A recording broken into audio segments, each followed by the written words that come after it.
Good afternoon. This is Imuni Israel. Oh, I am Imuni Israel.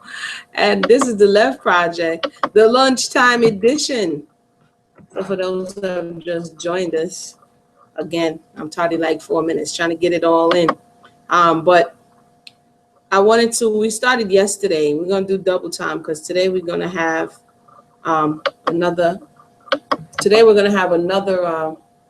we're going to have the nighttime reading, which usually is a little bit longer, but this is in the daytime. And being that, as I said yesterday, it's what they're calling Women's History Month.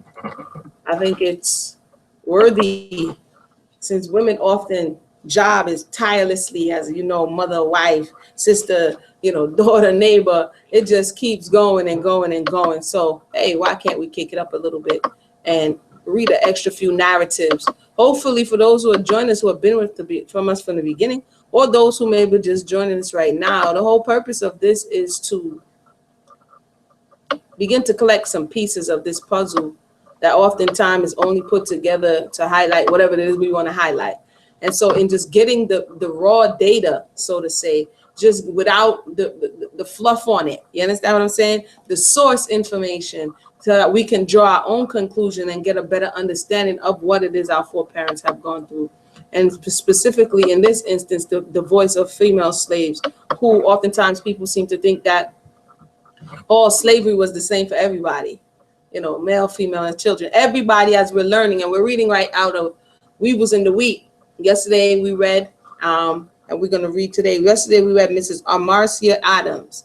And so today we're going to read the voice of another female enslaved foreparent of ours collectively, whose name is Clara Allen.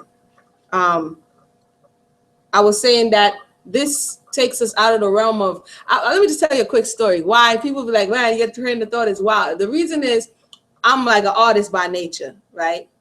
And so even in my words, in my descriptions, I like to paint pictures because that's how I learn. So for those who learn like that, it kind of brings it to life for them. So I remember when I used to be in art school and I'm sketching and I'm doing rough sketching, and the teacher's like, more details. Like, but that's how I draw. Like, no, we need more details. We need to be defined. So this is what I'm saying about those who are trying to rough sketch slavery, trying to do an Amuna. You're trying to rough sketch the slavery. Don't do it. We need more details. We need it to come to life. Today I saw somebody, I think they were saying out of Nigeria, who drew this picture. Like, how are you looking at me on the screen? That was his replication of the picture. It looked so real. It looked like a photograph.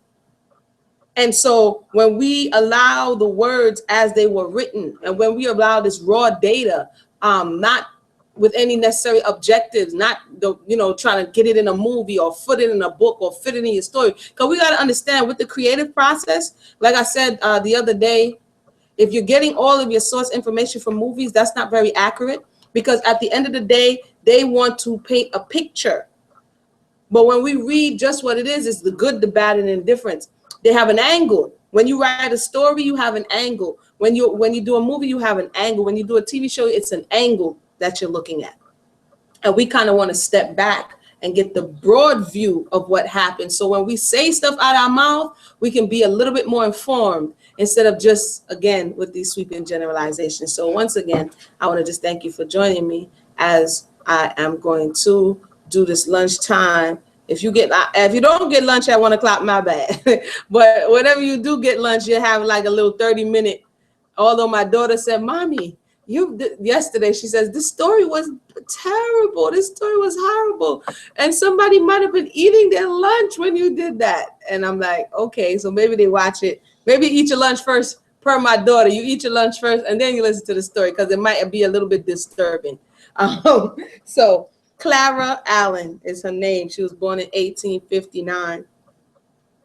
The date of this interview was January the 3rd, 1939. And her interviewer was Mary S. Venable. It says, Clara Allen is a Negro 80 years of age. She recalls slavery days and talk about those times with resentment, which is tempered with criticism of present free regime of rearing children. In the last analysis, she hands the palms to her own rearing. My Mrs. and old Mrs. Scott White was friends, as she used to say, let your folks come down and visit my folks. Clara means the colored children.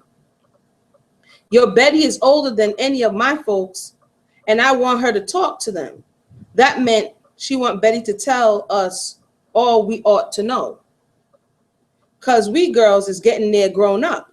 Things about, well, you know, meaning enlightenment of intercourse. And we chilling, go down and sit round in the yard, and she would send us out something to eat or some cider, and we call it a party, sitting on the wood pile logs like as not. But Betty was a good girl, and it done us good. Miss Scott was a fine lady, and she was kind. My folks belonging to the upper 10, they didn't associate with nobody that the Capertons and the Warwicks and the Damerons and Scotts. I guess those were the well-to-do families in the neighborhood. So we're seeing here a lot of things going on. We're seeing class system, even amongst the slaves. We're seeing a whole lot of culture. So it says, they sent me over to the near the salt pond, Monroe County, West Virginia, to be the lady's maid to, and they don't have the name. And I stayed there till I was growed. That's a lovely place, gardens and big lake just outside the yard. Every kind of flower that ever growed, I reckon, was planted in that garden. I hears it all gone now.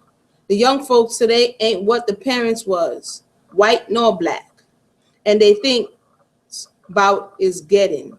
All they think about is getting. So she, in comparative, although according to the woman, she was recounting the days with resentment and sorrow, she's comparing, I guess, the work ethic or the productivity, and saying that all the folks today in 1939 or 19, I'm sorry, what the date was? Yeah, 1939, all they're thinking about is what they can get. White and black. You see the coverlets on my bed, the blue and white, honeycomb pattern, and over yonder, the white one, cotton. I done forget the name of that pattern, Clara meditates. We had so many names. Well, it don't matter what the name of it were. Here it is. I wove both of them and lots others. I was I was an extra fine weaver. Everybody said so. I could weave twice the length in a day than the others could. So she's taking pride in industry, in weaving, and being able to produce with her hands. Even though in this time of slavery, it was forcibly, she's still taking pride in how fast she was in doing her work. At first, we set our own wrap, but that's a hard thing to do. They were just plain, didn't have no fancy figures like my coverlet over yonder. And by, long came a man what he said could set wrap and hand figures in it. If and they put it in the wood, like he write down. He had his patterns to show the folks, and so they let him set the wrap, and so I'll come out with all the pretty figures in them. I wish I could remember all the names and figures, but I can't. It's been so long. So basically, talking about the patterns. She's weaving, and she's talking about the different patterns that will come about with knowing different, ways in which to weave. Nowadays, capital, do you think any of these girls were set still long enough to weave? This is in the 30s. No, sir. They can't sit still long enough to tread a darn needle. Up and gone. I gotta go downtown. Schooling done a lot for them. I can't read nor write, but they can't weave nor cook, nor do up a silk mull dress, nor flute the curtain ruffles, nor make pickles and preserves, nor tend a baby like it ought to be tended. So she's comparing the knowledge that the younger generation went for to industry and the home economics, to the ability to be able to do something. And that's still the complaint today. Hold for me 1 second.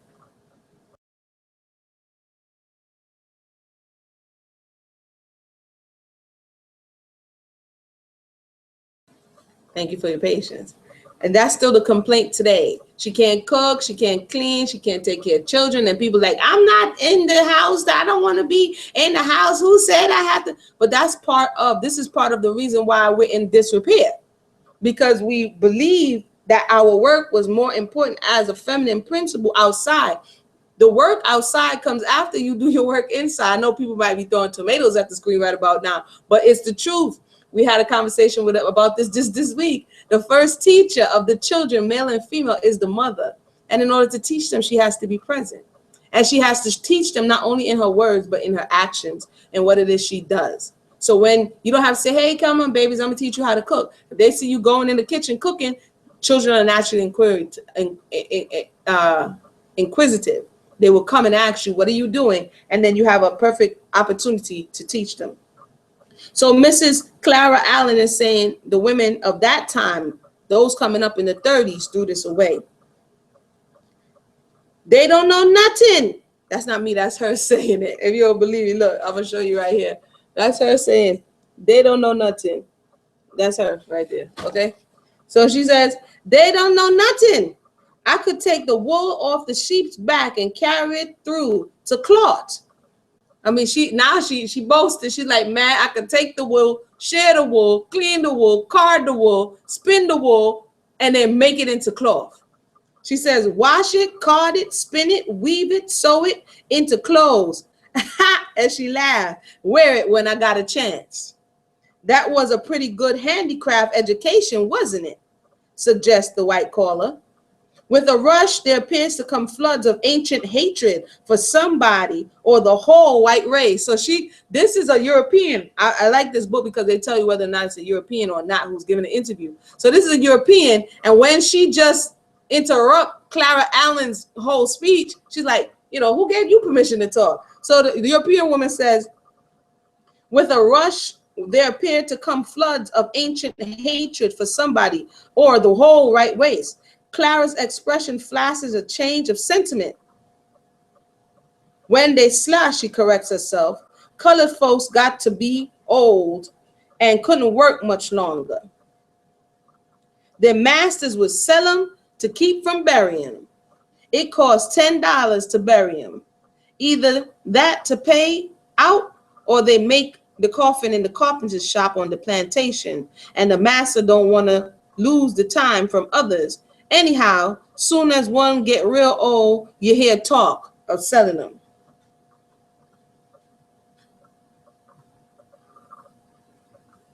It says that one much form till Mr. M come along.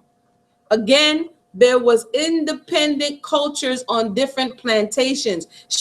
Clara is speaking about, Mrs. Clara Allen is speaking about her plantation.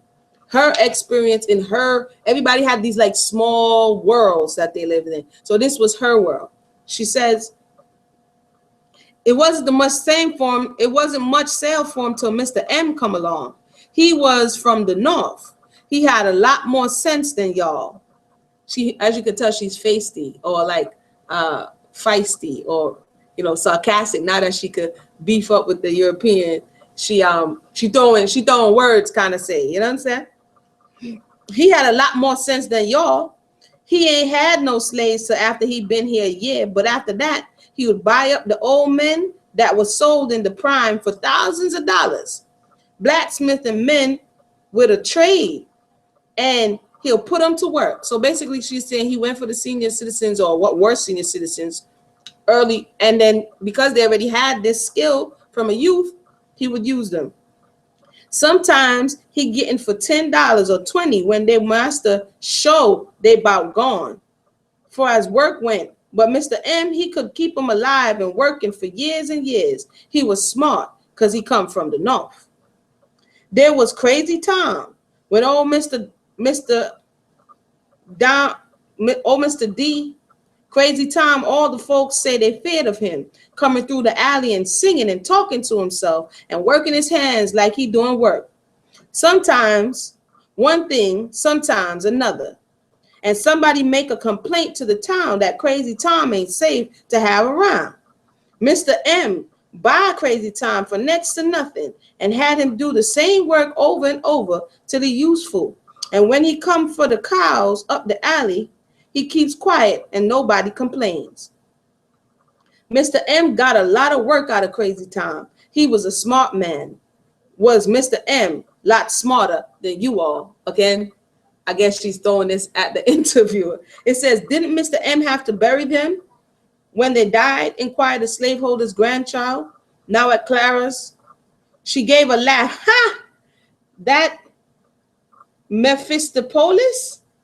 I don't even know what word she said. That might be an inside joke. Would envy. He done got his rod out of him long enough before he buried him. I'm glad those days are over. My mother told me that she had charge of the cutting room and overseeing the slave sewing clothes to cover them, and that she was the hardest worked person on the plantation. That before she got round, the first on the list had torn or worn out his clothes, so there was no end of clothing them, said the white visitor for argument. And that's the truth. Good strong cloth too. Didn't take no care of clothes. And if once respectable to let your folks go naked, no more than it is today to let children go naked. All the quality of the clothes on the folks. Like you say, it ain't loose, or it was an endless job. I was in the sewing room when I was first growed up, and I knows, she says. Cloth these days ain't worth sewing, but the pattern is good now. Patterns was a great trouble. When somebody got a new pattern, they'll lend it to their best friend, and often they was mean. They don't lend it to nobody else. Changing patterns was like changing shrub roots. So she's saying they're sharing. Oh, you got a new pattern because they just had the same old pattern amongst the slaves. And so but we know the Europeans had different patterns because that this is at the height of, you know what I mean? They 50 million dresses and posing and big flouncy dresses and all of these twill patterns. So you know they were taking the cloth, which was a major production at a certain time within the antebellum when it really got big, and they were shipping it back and they was making all of this stuff. So basically she was like, they didn't get that. They had the cloth, but they didn't have the patterns. It says, have you a pig, Clara? Yes'm, just a little pig. He wouldn't go over 300, but I get some good lard this season with. No, I ain't got no garden, not on this here hillside. It will roll off to the house below if I had. So basically, she's asking her now questions about where she is. Where do you get your fuel? That wood you see over there in the box come off a little place I owns in the country, and a long way from here. It takes $4.50 just to get it hauled. Now the country allow me $9 a month, but it take 3 loads of wood for it to do me through the winter. Now see where I am? Wouldn't it be better to use coal? No, ma'am, I got the wood. I burns it. Did you sell those crochet mats I saw when I was here last summer? So it seems like the woman visited her on more than one occasion. These workers that were put on this project, I guess they would make their acquaintance and come at more than one time. And by the way, the people, again, as we read Clara, she's old. So they have to, she's 80 years old. So, you know, it's not young in their mind or fresh in their mind. She says, yes, I sold them in Charleston, West Virginia. Got a good price for them there. They was beautifully done, and you had a round knitted mat that was lovely. Yes, everybody liked that mat. You start with 4 stitches on a needle, and you wind as you go, every stitch. I sold a lot of those up north. I got my daughter up there. She's cooking wages in good in New York. Why don't you sell that knit counterplane on your bed? Now this look, I mean, I'm not understanding. She just trying to make conversation, or she like trying to get the woman's goods. But anyway, it is beautiful pattern. No, I wouldn't part with it. I knit that at the old place, and those what show me is dead and gone. That's all I got left of them. I ain't parting with my counterplane. One of my daughters lives in the rest of the house. These here, my grandchildren, they wouldn't miss a day of school for nothing. They can read and write. Take your hat off in the house, said to the small brown boy. Ain't you got no manners, tall? Children ain't got no manners these days. So again, she doesn't like slavery days. She detests slavery days. She resents the slavery days, but she keeps comparing, and she can't help to but compare the difference between the way the children act today, and many people in the diaspora do that today. You keep comparing it to slavery days, but slavery days also had corporal punishment. So it's not necessarily that the child wasn't a child. It was the child was under threat of corporal punishment, of whipping, of brutal beatings. So yeah, the comparison is not because that level of fear is not there, but you detested that level of fear because it was not good. And so to continue to compare it, for me, it just shows the dichotomous thought in our rationale sometimes. And furthermore, if the children don't have any manners, being that it's the responsibility of the parents to rear the children, then that will reflect on the parents as well. So for me, again, this is the last statement here. The statement of Clara about selling the old Negroes is discredited by the size of the slave graveyards within the enclosure of family graveyards. So the person, this is the interviewer. She said, checked against the property books giving the number of slaves owned by certain citizens. Many wills mention the freeing of old slaves and young slaves. One woman, Mrs. Mary, willed her Charlotte funds to be sent back to Liberia and a year's provision to be sent her in cash. She refused to leave America. So she was fact-checking the interviewer. What's her name again? Mary Venable. She's fact-checking.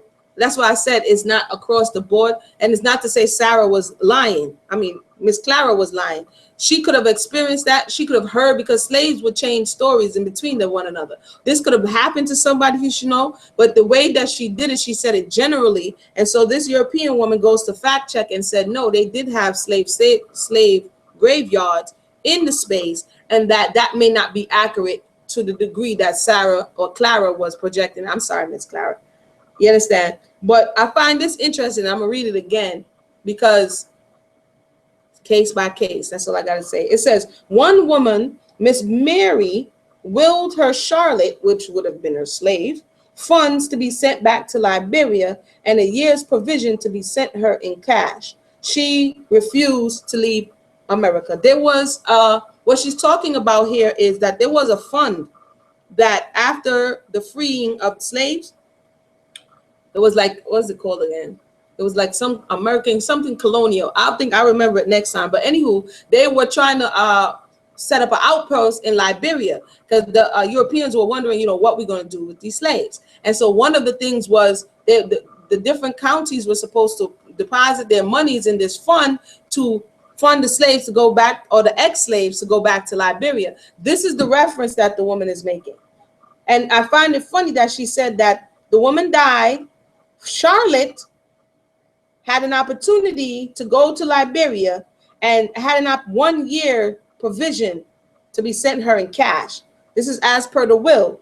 But Charlotte refused to leave America. And we could tell it could be for many reasons why Charlotte refused to leave America. But even at the time of the freeing of the slaves, there was always a conversation about what should be done, and also whether or not the ex-slaves really want to go anywhere. So we do see now the psychology of it all. I want to thank everybody for joining us for this lunchtime edition of the Lev Project, where we're reading the feminine voices of slaves. So we just read Clara Allen, Miss Clara Allen. If you missed it, once I'm done with this, it will be able to come up again. And so I'm reading out of this for anybody who's curious. This is the voices of ex-slaves out of Virginia. It's called Weevils in the Wheat. And so I just finished that story. It was a bit lengthy, but I'll read a short one and then I'm going to call it a day. And then later on tonight, we're going to actually start 30 Years a Slave. So some of the short ones, then I'll double up. So this person's name is Sally Ashton. Her name is Sally Ashton. She was born in 1845. And the interviewer is Susie R.C. Bird. Okay, Sally Ashton says that her owner, Charles Hancock, didn't mind if his slaves danced all night Saturdays. And this is the same thing I keep saying about slave culture. It's not the same on every plantation. For us to generalize it, it's robbing our understanding of the experience. Each slave master had their own rules on their plantation. So when we hear some of these stories, or we see some of these memes on social media, or we see some of these quick things, and we're like, see, this is what happened in slavery. It's not across the board. So I've read other accounts where you couldn't, they didn't want you meeting. But this particular individual is saying that her owner, Charles Hancock, didn't mind if his slaves danced all Saturday night. And epigenetically, look at why Black people love to go to the club, you know, on the weekend to release that stress of the plantation. Our foreparents were doing this here in the Americas since this time, but I'll read. We used to get back in the cabin and sing and dance by the fiddle till daybreak. Getting crunk in the club. They was getting crunk in the cabin. They getting crunk in the club. Ain't nothing changed. So had one time swinging them one-piece dresses back and forth, and the boys cracking the coattails in the wind. They stunting. You know what I mean? Ain't nothing changed. He said, nobody ever bothered us, not even the patty rollers. Now, so those who don't know who the patty rollers, those are the patrollers, aka the police, the popo, who used to come through and try to break up the congregations of the slaves. It says, because master won't get Gwen let him. Oh, master wasn't gonna let him. Old fiddler was a man named Lewis Kane. Child, he sure could string that fiddle. So he was the DJ kind of, you know. Lewis Kane was the DJ. She said, never did much work, but master used to keep him because he used to have him play for the balls in the big house.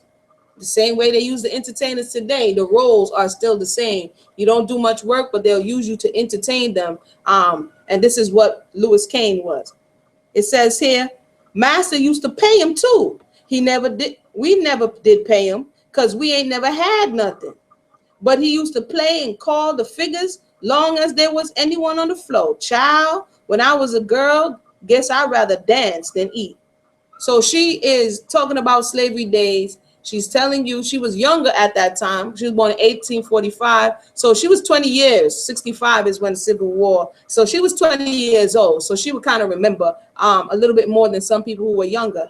And so at this time, she's saying they used to go to the club. So we're not, what's the word I'm looking for? Ema, or Elder Sally Ashton, was a club girl. And she's saying that she would rather dance than eat. I don't know whether she was twerking or what. I wouldn't go that far. But I would say, based on her narrative, that she was a party girl.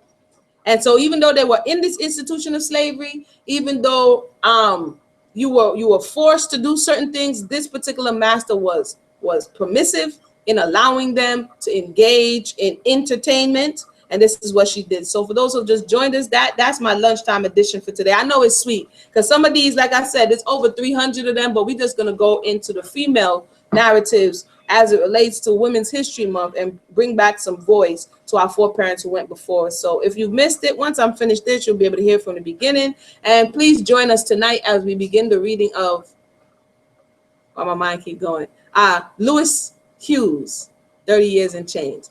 Go out and make a difference in the world, pass it along, pick up a book, you know, share these narratives with your children, age appropriate, you know, let them know that these people had names, they have faces, and they have lives, they had emotions, they have feelings, and it wasn't just of punishment and torture. They found ways of which to exist in that reality of chattel slavery. So until next time, my name is Amuna Israel. I pray everybody have a blessed day. Until later, 8 o'clock. See you there.